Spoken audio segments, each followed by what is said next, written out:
Alam kong marami ng pagkakataon na gusto mong kausapin ka ng Diyos. Ngunit tila siya ay tahimik. Nagagalit ka dahil iniisip mo na hindi siya nakikinig sa'yo. Wala siyang response sa'yo. Nagagalit ka na dahil hindi man lang siya nagbigay ng mga signs. Pero alam kong patuloy ka pa rin nananalangin na sana'y matupad ang mga pangarap mo sa buhay. Sana'y magiging malinaw ang pananaw mo. Sana'y tama ang tinatahak mong landas. Pero alam ko rin naghihintay ka pa rin ng mga sagot galing sa Kanya. Pero gusto ko lang malaman mo na ang Diyos ay hindi tumutugon sa paraang gusto mo o sa paraang inaasahan mo. Bilang tao lang naman tayo, madali nating maiisip na binaliwala tayo ng Diyos. O siguro'y kinakausap ka ng Diyos, may mga senyas siyang ibinigay sa'yo, pero ikaw lang ang bumaliwala nito.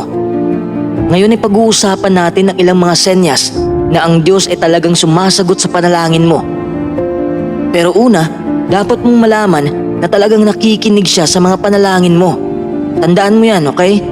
Palagi siyang nakikinig sa'yo. Basahin natin ang awit 66:17-19. Tumawag ako sa Kanya at pinuri ko siya ng mga labi ko. Kung may nakasasakit na bagay sa puso ko na hindi ko inaalis, hindi sana ako dininig ng Diyos. Pero dininig ako ng Diyos. Nakinig siya sa panalangin ko. Kita mo yan? Nakikinig siya sa mga panalangin natin. At pangalawa, may posibilidad na hindi Kanya pakikinggan kung ang mga panalangin mo ay tungkol sa pagkasakim o naghangad ka na matalo ang isang tao o para sa iyong sarili lamang. Basahin natin ang Gawa 10:34-35. Nagsimulang magsalita si Pedro. Lubusan ko nang naiintindihan ngayon na hindi nagtatangi ang Diyos, kundi tinatanggap niya ang tao na natatakot sa Kanya at gumagawa ng tama saan mang bansa ito nagmula. Kita mo naman, di ba? Walang pinapaboran ng Diyos.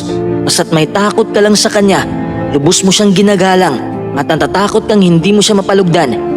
Kung gumawa ka lang ng katwiran, kung gagawin mo lang ang sinasabi ng Diyos na tama sa halip na sundin ang iyong sariling kalooban o ang kalooban ng iyong kapwa, siguradong pakikinggan ka niya.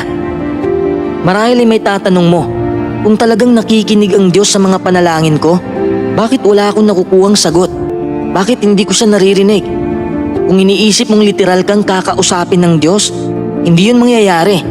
Kakausapin ka niya sa paraan niya, hindi sa paraan mo. Kaya kanyang kausapin kahit anong oras. Dahil Diyos siya, kaya niyang gawin ang lahat. Kakausapin ka niya kahit saan mo gusto. Siguradong kinakausap ka na ng Diyos sa paraan niya. Pero hindi mo lang napapansin o patuloy mo lang binaliwala. Number 1, ang Biblia. Sabi ko nga kanina, hindi literal na boses niya mismo ang maririnig mo. Kinakausap ka niya sa pamamagitan ng kanyang mga salita na nakasulat sa Biblia. Yan ang isa sa mga paraan ng Diyos na makausap ka niya. Hindi mo lang siguro naririnig o naiintindihan ang mga sinabi niya dahil hindi ka nagbabasa. Oras na para magbasa ka ng Biblia. Bawat bahagi ng banal na kasulatan ay sagrado. O sinulat ito ng mga tao, pero Diyos ang gumagabay sa kanila. Basahin natin ang 2 Pedro 1:21. Ang mga tao ay nagsalita mula sa Diyos habang ginagabayan sila ng banal na espiritu. Senyas na yan na kinakausap ka ng Diyos. Napapansin mo na ba na sa tuwing may problema ka, biglang sumusulpot ang mga Bible verses kahit hindi mo naman hinahanap? Ibig sabihin, kinakausap ka ng Diyos. Huwag mong baliwalain ang sign na yan. Halimbawa, noong mga panahong na-admit ang mama ko, may nabasa akong Bible verse sa ospital mismo. Nagpapalakas yun sa akin. Hindi ko naman hinahanap yun. Nadaanan ko lang bigla. At iniisip ko yun na kasama ko ang Diyos sa mga oras na yun dahil ipinakita niya sa akin ang tekstong nakakapagpalakas ng aking emosyon. Number 2, gagamitin niya mga tao. Nararanasan mo na ba ito? Sa tuwing may problema ka, may mga taong nangangamusta o gustong kumausap sa'yo dahil ginamit sila ng Diyos para maibsan ang bigat sa dibdib mo. Minsan hindi man sa paraan na lalapit ang mga tao. Kasama na rin dito yung mga videos na napapanood mo sa social media na nakakapag-angat ng damdamin. Ginamit sila ng Diyos para mag-motivate sa mga tao, para patuloy pang manalangin at lumaban sa buhay. Basahin natin ang Exodo 18:14, 17 at 19. At nakita ng binan ni Moises ang lahat ng kanyang ginagawa para sa bayan. Kaya sinabi niya, anong uri ng gawain itong ginagawa mo para sa bayan? Bakit ikaw lamang ang patuloy na nakaupo? At ang buong bayan ay patuloy na nakatayo sa harap mo mula umaga hanggang gabi. At ang binan ni Moises ay nagsabi sa kanya, hindi mabuti ang paraang ginagawa mo. Ngayon ay makinig ka sa aking tinig, papayuhan kita, at ang Diyos ay sasa iyo. May iba pa akong ibibigay na halimbawa. Sa 2 Samuel 12, 7 hanggang 9. Nang magkagayon ay sinabi ni Nathan kay David, ikaw mismo ang taong iyon. Ito ang sinabi ng Diyos ng Israel. Ako mismo ang nagpahid sa iyo bilang hari sa Israel. At ako mismo ang nagligtas sa iyo mula sa kamay ni Saul. At handa akong ibigay sa iyo sa iyong dibdib ang sambahayan ng iyong Panginoon at ang mga asawa ng iyong Panginoon. At ibigay sa iyo ang sambahayan ng Israel at ng Huda. At kung hindi pa yun sapat, handa akong dagdagan ka ng ganitong mga bagay at ng iba pang mga bagay. Bakit mo hinamak ang salita ng Diyos sa pamamagitan ng paggawa ng masama sa kanyang paningin? May isa pang halimbawa nang maintindihan mo ng mabuti. Basahin natin ang Gawa 8:29 hanggang 31. Kaya sinabi ng Espiritu kay Felipe, lumapit ka at sumama ka sa karong ito. Tumakbo si Felipe sa tabi at narinig na binabasa niya ng malakas si Isaias na propeta. At sinabi niya, talaga bang nalalaman mo ang iyong binabasa? Sinabi niya, ang totoo, paano ko ngayon magagawa malibang may pumatnubay sa akin? At namanhik siya kay Felipe na sumakay at umupong kasama niya. Naiintindihan mo na ba? Kapag may mga naririnig kang payo na hindi naman labag sa kautusan ng Diyos, sundin mo dahil ginagamit sila ng Diyos para iangat ang damdamin mong nalulugmok. Kung karunungan ang ipinasa ng tao, nagmula yun sa Diyos. Dubli ingat rin dahil hindi lahat ng mabubuting salita ay mabuti rin ang dulot nito. May mga sugar-coated kasing mga labi na madali kang mapapaniwala. Akala mo nakabubuti sa sarili mo pero mapupunta ka lang sa kapahamakan. Basahin natin ang unang Juan 4:1. Mga minamahal, huwag ninyong paniwalaan ang bawat mensahe na sinasabing galing sa Diyos, kundi tiyakin ninyo kung talagang galing ito sa Diyos dahil maraming huwad na propeta ang lumitaw sa sanlibutan. Hindi lahat ng sinabi ng ibang tao ay galing sa Diyos, kaya dapat ay magbasa ka ng Biblia para malaman mo ang katotohanan. Number 3, sa panaginip mo. Nararanasan mo na bang napapanaginipan mo ang mabuting gagawin mo?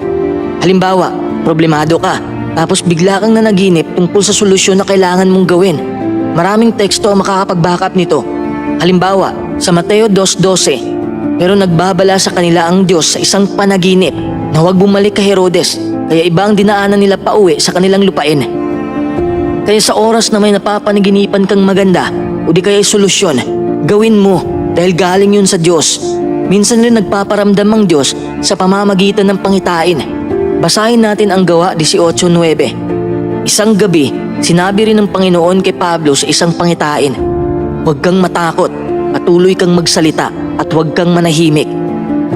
At syempre ang buong aklat ng Apokalipsis ay isang pangitain ay binahagi ng Diyos sa buong mundo sa pamamagitan ni Apostol Juan. Alam mo naman siguro yun, di ba? Number 4, nararamdaman mo siya. Kahit hindi mo man siya naririnig, kahit wala ka pang nakikitang signs, pero kapag ramdam mo sa buong puso mo na gumagabay siya sa'yo, yun na yun. Ang banal na espiritu ang bumabalot sa'yo. Basahin natin ang Juan 14:26. Pero ang katulong, ang banal na espiritu, na ipadadala ng aking Ama sa pangalan ko, ang magtuturo sa inyo ng lahat ng bagay at magpapaalala ng lahat ng sinabi ko sa inyo. Tapat kang itinutulak ng Diyos sa tamang direksyon. Kung nakikinig ka lang sa Kanya at kung may tiwala ka lang sa Kanya, magbabago ang buhay mo. Ito ang paraan ng pakikipag-usap niya sa'yo. Pero paano mo naman malalaman kung ang nararamdaman mo ay nakahanay sa salita ng Diyos? Ito ba ay galing sa Diyos o galing lamang sa hangarin mo bilang tao? Siyempre magbasa ka ng Biblia upang malaman mo kung biblikal ba mga iniisip mo. Kung taliwas ito sa mga salita ng Diyos, hindi galing sa Diyos yun. Sariling pagnanasa mo lang yun. Number 5, tinanggal niya ang mga maling tao sa buhay mo. Ito ang isa sa mga signs na nakikipag-usap ang Diyos sa'yo. Gusto ng Diyos na tanggalin sa buhay mo ang mga taong umahadlang sa'yo na sambahin siya. Basahin natin ang awit 121:7. Babantayan ka ng Diyos sa lahat ng kapahamakan. Babantayan niya ang buhay mo. Gusto naman natin ng proteksyon, di ba? Hindi ka ba natutuwa na Diyos na mismo ang nagpuprotekta sa'yo? Ang pinakamakapangyarihan sa lahat? Alam ng Diyos na mabuti kang tao, kaya ayaw niyang mapunta ka sa mga maling tao. Gusto ng Diyos na isama ka sa mga taong marunong magpahalaga sa pagkatao mo. Kaya kapag hiniwalayan ka ng taong mahal mo, siguradong masasaktan ka. Pero malay mo, yun pala ang paraan ng Diyos para ipakita sa'yo o sabihin sa'yo na may mabuting tao pang nakalaan para sa'yo. Hindi natutulog ang Diyos. Hindi kanya binaliwala. Alam niya 100% kung anong nangyari sa buhay mo. Hindi man natin madaling maintindihan ang ginawa ng Diyos sa atin, pero patuloy tayong maniwala sa Kanya at manalangin upang maghilom ang sugat sa puso natin. Nasasaktan man tayo, at least malaya na tayo sa mga taong mapanakit lang ang alam. Number 6, intended ang isang bagay sa'yo. Napapansin mo ba kapag may nakita kang video o nabasa kang artikulo, parang iniisip mo na intended ito para sa'yo? Napapansin mo ba yon? Kung oo, yun na ang paraan ng pakikipag-usap ng Diyos sa'yo. Gusto ng Diyos na matauhan ka. Siguro nasa mali ka ng landas. Siguro napunta ka na sa maling tao. Kaya napaka-importanting palagi mong buksan ang iyong mga mata at tenga. Dahil yan ang tanging paraan para makita mo ang tunay na sitwasyon at marinig mo ang gustong sabihin ng Diyos. Kasi ako, madali kong malaman na may gustong iparating ang Diyos sa akin.